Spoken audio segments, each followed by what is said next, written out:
express my appreciation for your support. Mr. Ajay Piramal, Mr. Adi Godrej, Dr. Swati Piramal, Ms. Shireen Bhan, and Mr. Sohail Seth. Thank you for your participation in the program today. It is indeed a great honor for me, and thank you all for your unflinching support and encouragement at this phase in my life. And of course, to my parents, my biggest support through the entire process. Their belief in me pushed me to continue when I was tempted to give up. They did not ever doubt my ability to see this project through, and instilled in me the self-confidence. I would also like to thank my brother, Aryan, my sister, Sonal, my sister-in-law, Soni, and my brother-in-law, Abhishek, for being there for me. I read this quote that I read a few days ago. When we look back at life, we realize no true moment really defines us. But in fact, it is the events leading up to that moment too. It's uncanny how perfectly fitting the thought resonates with me today. Almost like someone had written to describe the last 3 years of my life, leading up to this evening. As I stand here in what is undoubtedly one of the most beautiful moments of my life, I must admit to you, those words hold a rich meaning for me. It all began one morning about 3 years ago. The new year was just around the corner, and everyone had slipped into their holiday mood. It was a time for new beginnings for everyone, and for me too. I had just returned home from a longest stint abroad, the US, England, Singapore, and Switzerland, finishing my education and then working.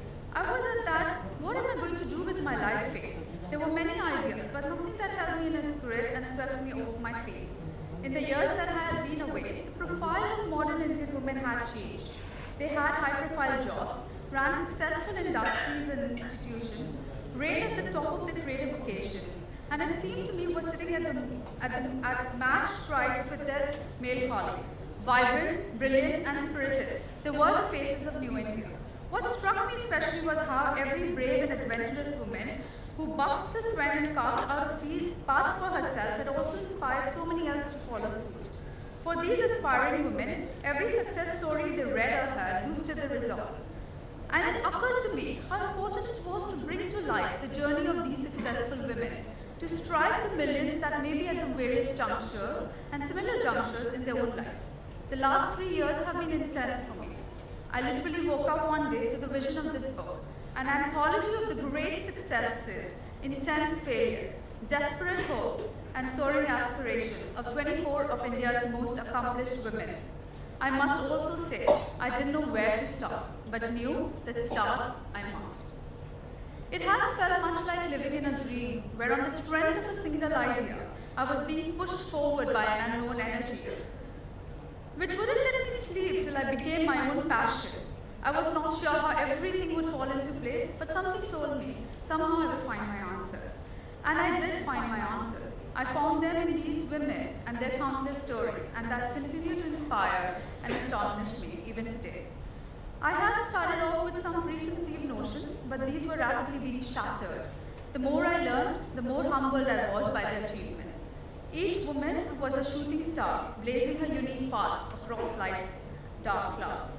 My first interview was with Dr. Swati Piramal. I had met Dr. Piramal a few times socially, but this was the first time I was meeting her on a professional level. And understandably, I was very, very nervous. It was also the first step towards the actual realization of my dream, because till then it had all been research.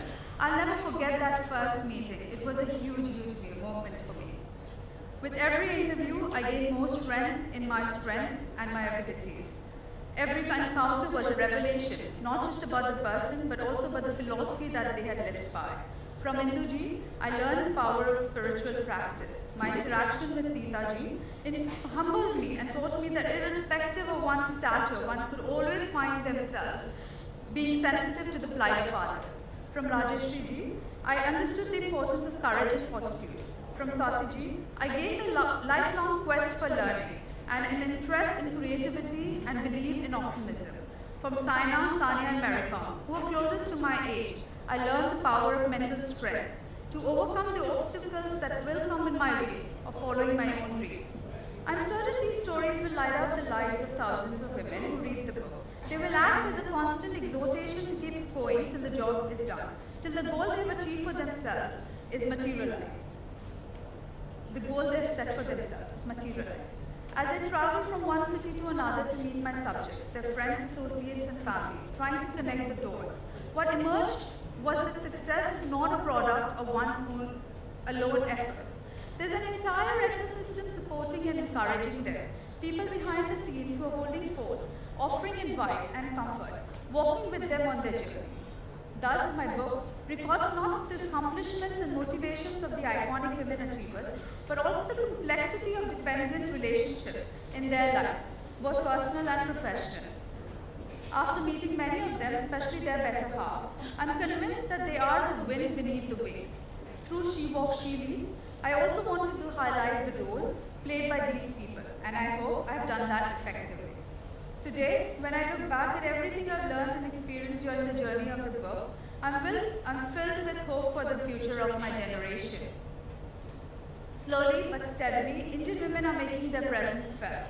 Change may be slow in the coming, and the challenges many, but things are changing, and for the better. This book is a testament to the change, and its protagonists are the ones who have ushered in the change. It has been my privilege to tell their stories, for which I am very, very grateful.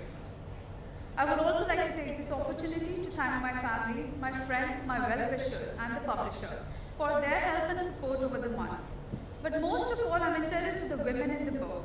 This book would not have been possible without their unflinching support and belief in me. I felt the grace of all 24 women right from the initial interviews.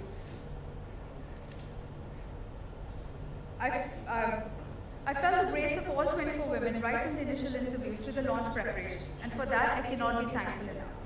I would now like to invite Mr. Shahrukh Khan, the chief guest for the evening, to come on stage and share his thoughts with us. Mr. Khan's creative pursuits need no introduction. He has completed 25 years entertaining us on the big screen, and he's undisputedly the King Khan of the Indian film industry. In his films, Shahrukh has never held back from setting new trends, and at the same time, he always made sure that he evolves with the times, be it acquiring a lean, mean look or keeping up with the latest on social media. But what may not be widely spoken of is philanthropic endeavors. He is understated in his manner of supporting the causes he believes in, but his efforts, like his movies, are wide-reaching.